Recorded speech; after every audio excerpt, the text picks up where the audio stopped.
नमस्ते दोस्तों, क्या हाल चाल है। Welcome to everything to explain.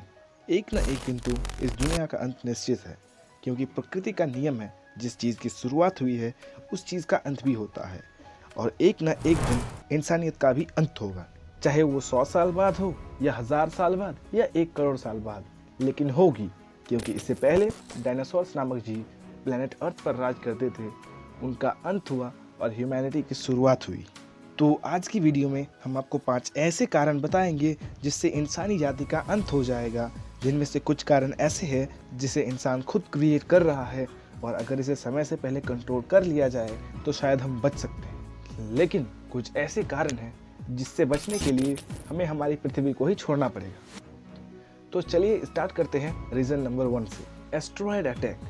Asteroid यानी उल्कापिंड हमारे लिए एक समस्या तो है, क्योंकि एस्टेरॉयड ने ही इतने विशालकाय जीव का अंत किया, तो इंसान क्या चीज़ है।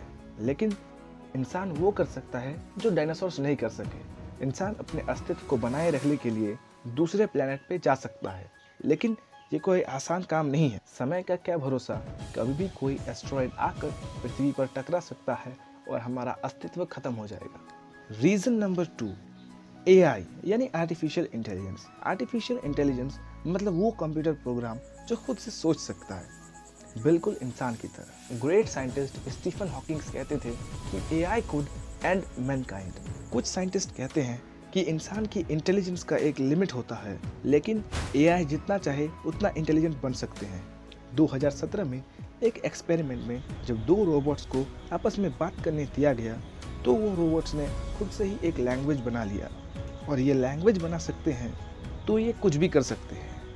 अगर ये हद से ज़्यादा इंटेलिजेंट बन गए और इनको समझ में आ गया कि ये इंसानों से ज़्यादा पावरफुल और इंटेलिजेंट है और अब इन्हें इंसानों की कोई ज़रूरत नहीं है, ये खुद से अब रोबोट्स बना सकते हैं, तो ये इंसानों के साथ वही करेंगे जो हम अपने से कम इंटेलिजेंट जीव के साथ करते हैं। Experiment. Reason number 3, climate change. Climate change यानी जलवायु परिवर्तन। अगर माने तो ये अभी के समय का सबसे बड़ा खतरा है, जिसे हम चाहे तो रोक सकते हैं। बढ़ते पॉपुलेशन और कोल, ऑयल और गैस के जलने से एटमॉस्फेयर में कार्बन डाइऑक्साइड की मात्रा बढ़ रही है, जिससे टेम्परेचर बढ़ता जा रहा है। तो नियर फ्यूचर में आइस कैप्स पिघलने लगेंगी और समुद्र में पानी का लेवल बढ़ने लगेगा और समुद्र के आसपास के सारे देश डूब जाएंगे।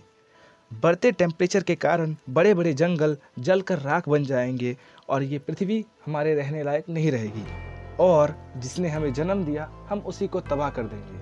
उसीलिए अगर समय से पहले हम सुधर गए, ज़्यादा से ज़्यादा पेड़ लगाएंगे, पॉपुलेशन को कंट्रोल करें, डिफॉरेस्टेशन को रोकें, फ्यूल्स जिसे जलाने से कार्बन डाइऑक्साइड निकलता है उसका इस्तेमाल ना करें, तो ही हमारी फ्यूचर जनरेशन पृथ्वी नामक प्लैनेट पर पैदा होगा। Reason number 4, nuclear war. जी हाँ, न्यूक्लियर वॉर।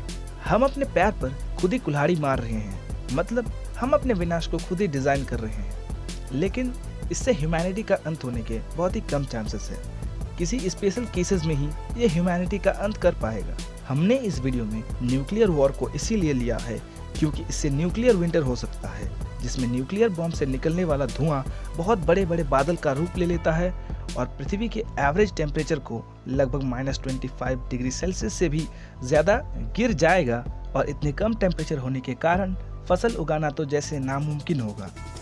ये तो हुई न्यूक्लियर वॉर की बात। अब बढ़ते हैं हम अपने 5th और आखिरी रीज़न की ओर। Reason number 5, alien attack. अगर मैं आपसे कहूँ हमारा यूनिवर्स कितना दूर तक फैला हुआ है और इसके एंड में कैसा होगा, तो शायद ही आप में से कोई ऐसा होगा जो इसका जवाब दे पाए। तो इतने बड़े यूनिवर्स में कहीं ना कहीं तो जीवन ज़रूर होगा। कोई एलियंस हमसे कमज़ोर होंगे, तो कोई एलियंस हमसे सब चीज़ के मामले में ज़्यादा डेवलप्ड होंगे। कोई एलियंस अच्छे होंगे तो कोई एलियंस अर्थ पर कब्जा करना चाहेंगे। तो आप सोच रहे होंगे कि इतने बड़े यूनिवर्स में एलियंस को हमारा पता कैसे चलेगा।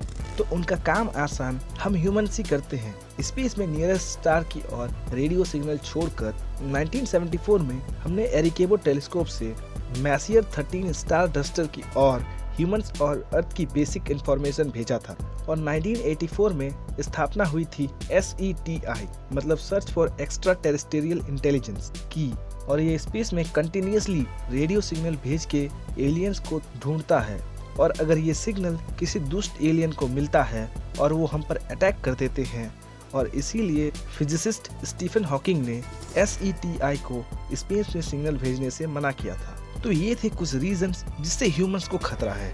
तो इस वीडियो से आपके इंटेलिजेंट ब्रेन को कुछ सीखने को मिला हो तो इस वीडियो को लाइक करें और इसे फ्रेंड्स के साथ शेयर जरूर करें। और ऐसे ही इंटरेस्टिंग वीडियोस देखने के लिए हमारे चैनल एवरीथिंग टू एक्सप्लेन को सब्सक्राइब जरूर करें। तब तक के लिए जय हिंद।